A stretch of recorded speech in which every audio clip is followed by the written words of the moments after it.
하이닥 전문가들의 건강의학 지식을 전해드리는 황수경의 건강 칼럼입니다. 50견의 원인과 증상에 대한 마취통증의학과 전문의 한경림 원장의 칼럼입니다. 50견의 정식 명칭은 유착성 관절낭염인데요. 이름이 조금 어려운 데다가 실제 발생 연령대도 중년층에 집중돼 있어서 50견이라고 불리게 됐습니다. 하지만 최근에는 50대가 아닌 젊은 층에서도 발생 빈도가 높아지고 있는데요.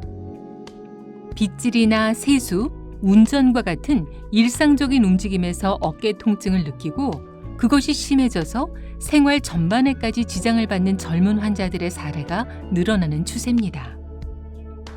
이 질환을 세밀하게 살펴보면 어깨 관절을 둘러싸고 있는 근육, 즉 회전근개의 손상과 섬유화, 그리고 관절의 염증과 관절 주머니의 유착이 발생한 상태라고 할 수 있습니다.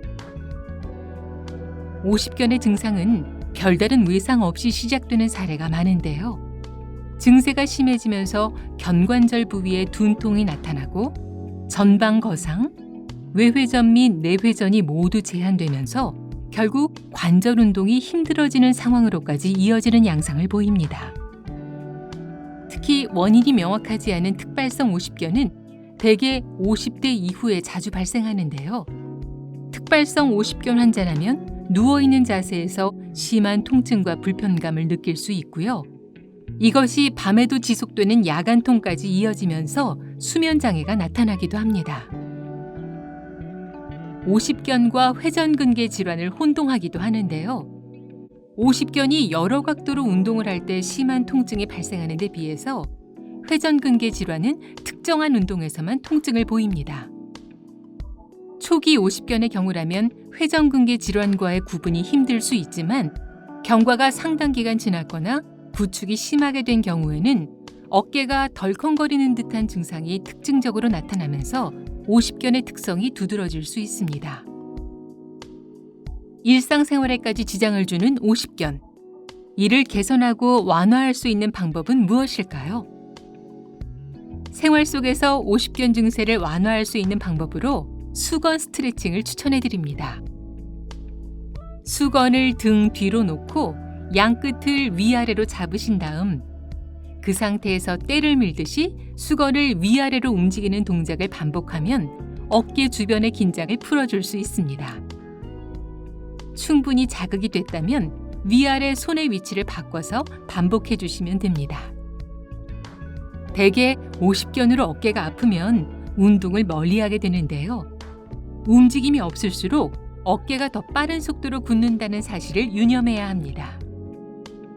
또한 50견은 최근 젊은 층에서도 발병률이 높아지고 있다는 사실을 기억하시고요. 증상이 느껴진다면 방치하지 말고 전문 의료기관을 찾으시기 바랍니다. 지금까지 칼럼의 한경림 원장, 내레이션의 황수경이었습니다.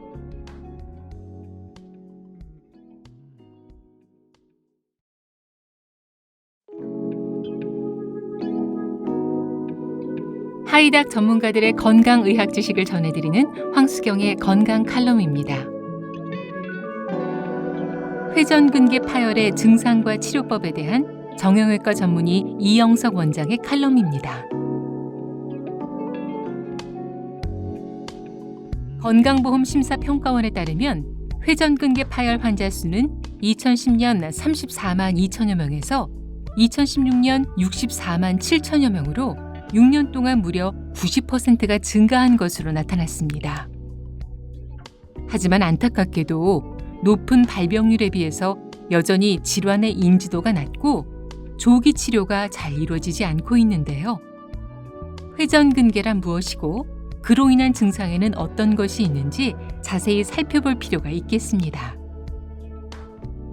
먼저 회전근개란 어깨를 움직이는 4개의 힘줄인 극상건, 극하건, 견갑하건, 소원건을 지칭합니다.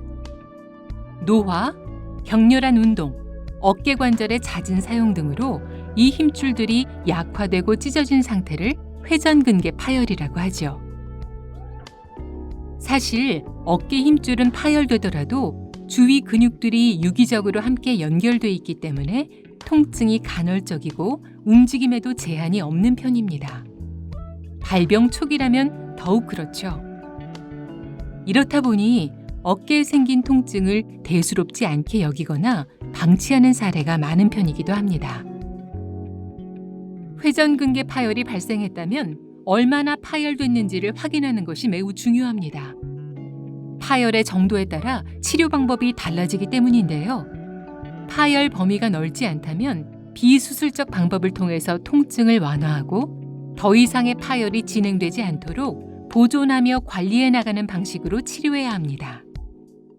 반면에 부분 파열이 50% 이상이면서 보존적 치료에도 통증의 호전이 없는 경우, 그리고 완전히 파열된 사례라면 봉합술을 통해서 찢어진 힘줄을 치료해야 합니다. 회전근개 파열 봉합술은 관절경을 통해서 이루어지는데요.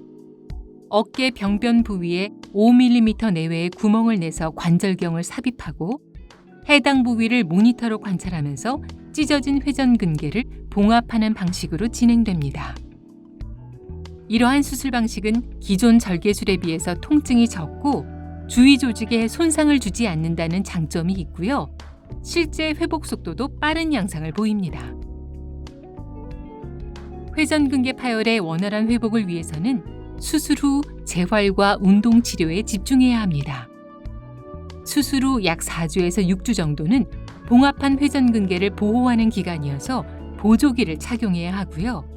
이후 3개월 정도는 운동 범위를 회복하는 재활 치료를 지속적으로 해야 합니다. 어깨 관절은 일상생활에서 자주 사용하는 만큼 제때 치료해야 합니다. 회전근개 파열로 끊어진 힘줄은 자연적으로 붙지 않고요. 치료 시기를 놓치면 증상이 심화되고 완전 파열까지 이어질 수 있기 때문입니다. 적절한 시기에 효과적인 치료를 받으시길 권장해 드립니다. 지금까지 칼럼의 이영석 원장, 내레이션의 황수경이었습니다.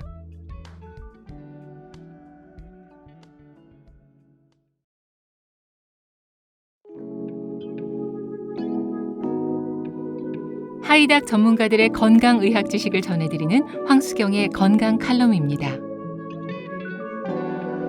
통증과 수면의 상관관계를 분석한 정형외과 전문의 왕백원 원장의 칼럼입니다.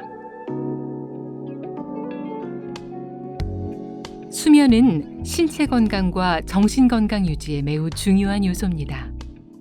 숙면을 취하지 못하면 각종 질병에 쉽게 걸릴 뿐만 아니라 작은 스트레스에도 민감하게 반응하게 되는데요. 현대인은 여러 이유로 수면에 어려움을 겪고 있습니다. 이러한 원인 중에 특히 주목할 것은 야간통입니다. 밤에 통증이 심해지는 야간통은 잠을 이루지 못하게 하는 대표적인 원인이죠. 특히 오십견, 회전근개 질환, 석회화 건염 등의 어깨 질환은 수면 중에 통증이 더 심해지는 경향이 있는데요. 그 이유는 자세 때문입니다. 서 있는 자세는 중력의 영향으로 어깨 관절 간격이 넓어져서 통증이 덜해지지만 누운 자세에서는 관절 간격이 좁아지면서 염증을 자극해 통증이 심해집니다. 이러한 통증으로 잠을 잘 자지 못하면 피로가 누적돼서 다음날 통증이 더 심하게 느껴질 수 있습니다. 어깨 질환과 불면증이 함께 심해지는 악순환에 빠지게 되는 것이죠. 불면증 자체도 통증을 부릅니다. 평소 잠이 부족해서 혈중 비타민 D 농도가 감소할 경우 면역력이 약해지고 칼슘이 잘 흡수되지 않아 뼈 밀도가 낮아지면서 관절염의 유병률이 높아집니다. 국민건강영양조사 자료에 따르면 하루 수면 시간이 6시간에서 8시간인 그룹의 관절염 유병률은 7.8%인 반면에 6시간 미만인 그룹은 16.1%인 것으로 나타났습니다. 이처럼 통증과 불면증은 서로 영향을 주고받는 관계입니다. 따라서 올바른 수면 방법을 인지하고 근본적으로는 원인 질환을 치료해야 야간통과 수면 장애를 개선할 수 있습니다. 숙면을 위해서는 평소 수면 자세와 환경을 돌아봐야 합니다. 먼저 수면 자세는 근육이 긴장되지 않도록 목을 바로 편 상태가 가장 좋습니다. 시선은 천장을 바라보고 몸에는 힘을 빼고 팔다리가 편한 상태로 좌우 대칭의 균형을 이루어야 합니다. 바른 자세로 눕기가 힘들다면 다리 아래에 베개를 넣고 무릎을 구부려주면 됩니다. 또한 수면 환경은 어둡게 유지하시기 바랍니다. 수면을 방해하는 TV, 스마트폰 등의 전자기기는 멀리해야 합니다. 잠들기 전에 카페인 섭취와 과식은 피하시고요. 관절에 통증이 있는 경우 잠들기 전에 미지근한 물로 샤워를 하거나 온열 패드로 아픈 관절을 찜질하는 것을 추천합니다. 수면 시간은 무조건 늘리기보다는 자신의 건강 상태에 맞는 적절한 수면 시간을 찾아 규칙적으로 자는 것이 중요합니다. 오랜 시간 수면에 문제를 겪고 계신 분들은 수면센터나 신경과 또는 정신과 전문의를 찾아 진단을 받으시고요. 치료를 진행하시기를 권장드립니다. 지금까지 칼럼의 왕백원 원장, 내레이션의 황수경이었습니다.